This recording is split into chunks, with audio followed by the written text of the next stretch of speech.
का समय दिया गया था, उसी टाइम पे मेरे साथ मैं यहाँ पे सौगतदा है, कल्याण बैनर्जी है, महुआ मोइत्रो है, डेरेक ओब्रायन है, हम 4-5 लोग, डेरेक ओब्रायन राज्यसभा मेंबर है, वो पार्लियामेंट में थे, लेकिन हम 4 लोकसभा के मेंबर्स स्पीकर साहब से मिलने गए। और आज हमारे बैठक के पहले महुआ मोइत्रो आके पार्टी के तरफ से, मैं ये आपको दिखाना चाहता हूं, आप लोगों ने पिछले 5-7 दिन का जो डेवलपमेंट है वो सब लोगों ने देखा है। तृणमूल कांग्रेस के 20 एमपीज आज से 3-4 दिन पहले स्पीकर साहब से मुलाकात किया है और उन्होंने अपने आपका एक सेपरेट ग्रुप फॉर्म करने का क्लेम किया है। 20 एमपीज का जो मैं मीडिया में देखा हूं या न्यूज पब्लिकेशंस में पढ़ा हूं, उसके हिसाब से 20 लोग जाके मिलके उनके पास ये दावा रखा है कि हमको अलग ग्रुप के हिसाब से ट्रीट किया जाए। फिर मिलने के 2-3 घंटा बाद हमें कहीं से पता चलता है कि उनमें से कहीं लोग 2-4 एमपीज ये क्लेम किया है कि वो एक अलग पॉलिटिकल पार्टी ज्वाइन किया है, जिस पॉलिटिकल पार्टी का नाम है national citizens party of India, जिसके बारे में किसी को पता नहीं था। ना आप कभी सुने हैं, ना वो खुद कभी सुना है, ना मैं कभी सुना हूं। हम में जितने लोग आज यहां पे मौजूद है, किसी को उस पार्टी के बारे में कुछ पता ही नहीं है और उन्होंने ये क्लेम किया कि हम उस पार्टी के साथ मर्ज हो गए। 4-5 सांसद, मैं जितना उनका बात सुनाऊं, उसके हिसाब से हम संविधान के 10th शेड्यूल में जो प्रावधान है, मैं उसी प्रावधान के हिसाब से आज अध्यक्ष जी से मिलने आया था और वहां पे साफ साफ लिखा हुआ है, जो डिस्क्वालिफिकेशन या ग्राउंड ऑफ डिफेक्शन है, कि आप अगर यहां पे 10th शेड्यूल में 2A में आप अगर देखेंगे, साफ लिखा हुआ है कि मैं वॉलंटरीली अगर पार्टी का मेंबरशिप छोड़ता हूं तो that is one of the grounds for my disqualification from the house. अगर आप किसी और पॉलिटिकल पार्टी में शामिल हुए हो, इसका मतलब आप तृणमूल का मेंबरशिप छोड़े हो। भाई एक साथ तो आप नौकरी करता है पत्रकार का, एक साथ 2 हाउस पे तो नौकरी नहीं कर सकते, कहीं एक जगह करना पड़ेगा। तो अगर मान लीजिए आप एक सिंबल में चुन के आए हैं और फिर 2 साल बाद अचानक आप दावा कर रहे हैं कि मैं इस पॉलिटिकल पार्टी ज्वाइन कर रहा हूं, तो उसी वक्त आपका लोकसभा का सदस्यता पद चला जाना चाहिए। यह पहला ग्राउंड है।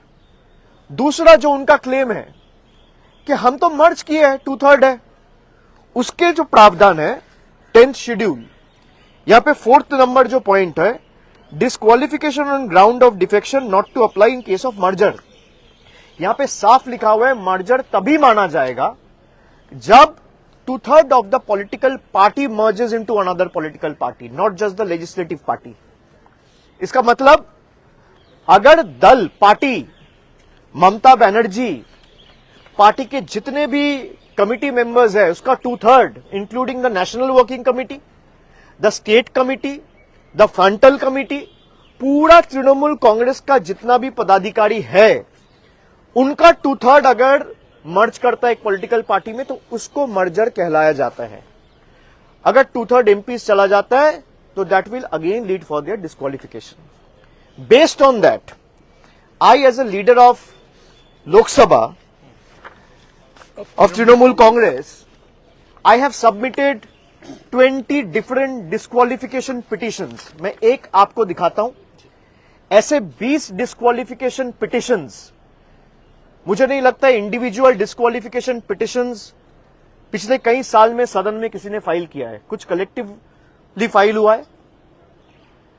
20 सांसद के खिलाफ डिस्क्वालिफिकेशन पिटिशंस आज अध्यक्ष जी के पास हम लोग जमा दिया है कि अगर आप सदस्यता पद छोड़ के कहीं और जाते हो, जो आप में से कई लोग मीडिया में बोला है, और ये मर्जर इनवैलिड है, both are enough to disqualify you from your membership in the house. और हमारे पक्ष से हम चारों ये मांग रखे हैं कि ही इज द एडजुडिकेटर।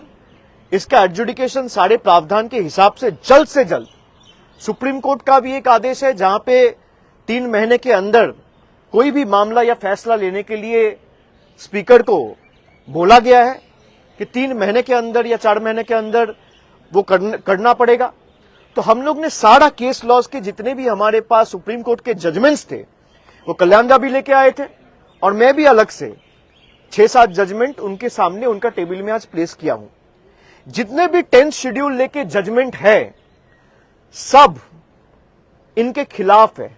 जो ये सेपरेट ग्रुप वाली ये ग्रुप क्लेम कर रहा है कि हमारे सिटिंग अरेंजमेंट अलग हो, हमारे लिए चीजें अलग हो, हमको अलग ट्रीट किया जाए, हमारे में से किसी को लोकसभा लीडर चुना जाए, हमारे में से किसी को चीफ व्हिप चुना जाए, हमारे में से किसी को डेप्यूटी लीडर चुना जाए, ये हो ही नहीं सकता। सबसे पहले आप डिस्क्वालीफाई होंगे। अगर इनमें थोड़ा भी इंटीग्रिटी है तो अपना पद छोड़ दे। पद छोड़ के लोकतांत्रिक तरीके से, भाई आपको तृणमूल से दिक्कत है, जो सांसद तृणमूल छोड़ के अभी एनसीपीआई में गया है वो तो यही कह रहा है कि हम पार्टी से खुश नहीं है। भाई तो अपना पद छोड़ दीजिए, कोई मना नहीं है, कोई रोक के नहीं रखा है। अगर आप सच्ची में पॉलिटिक्स में इंटीग्रिटी में विश्वास रखते हो, ऑनेस्टी में विश्वास रखते हो, तो कौन मना कर रहे हैं? आप छोड़ दीजिए, चुनाव होगा, आप बीजेपी का टिकट में, एनसीपीआई का टिकट में, कांग्रेस का टिकट में, तृणमूल का टिकट में या सीपीएम का टिकट में लड़ा जाएगा। सब पार्टी के उम्मीदवार लड़ेंगे, जनता फैसला लेगा कौन जीतेगा कौन हारेगा। आप वैकेट कर दीजिए अपना सीट। ये सब के साथ ये 20 लोग जिस तरीके से बेईमानी करके ये संविधान को एकदम डिसोबे करके, डिसरेस्पेक्ट करके, 10th शेड्यूल का धजिया उड़ा के, जिस तरीके से लोगों के मैंडेट के साथ खिलवाड़ करके उन्होंने अपना जमीर, अपना सम्मान और अपना ईमान बेचा है, बंगाल के जनता इनको कभी माफ नहीं करेंगे।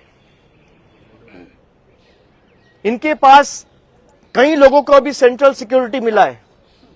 जरा बोलिए, आप सेंट्रल सिक्योरिटी लेके अपने लोकसभा क्षेत्र में जाइए, कोई आदमी नहीं मिलेगा जो इनके साथ खड़े हैं। किसी को ईडी से बचना है, किसी को सीबीआई से बचना है।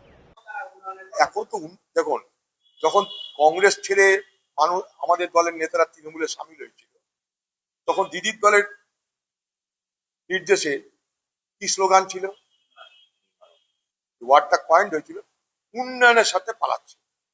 তো সেইটা এখন ধার করে এরা একই জিনিস করেছে। বিজেপি কি বলছে, উন্নয়নের সাথে তৃণমূল পালাচ্ছে।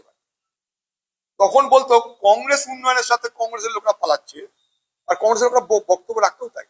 যে সমস্ত মালরা আজকে যেমন এই আবু তাহেরের কথা বলি, এ তো আমাদের দয়াতে এমএলএ এমপি হয়েছে, সে যখন কংগ্রেসের তৃণমূলে পালাচ্ছে কি বলছে, উন্নয়নের জন্য পালাচ্ছে।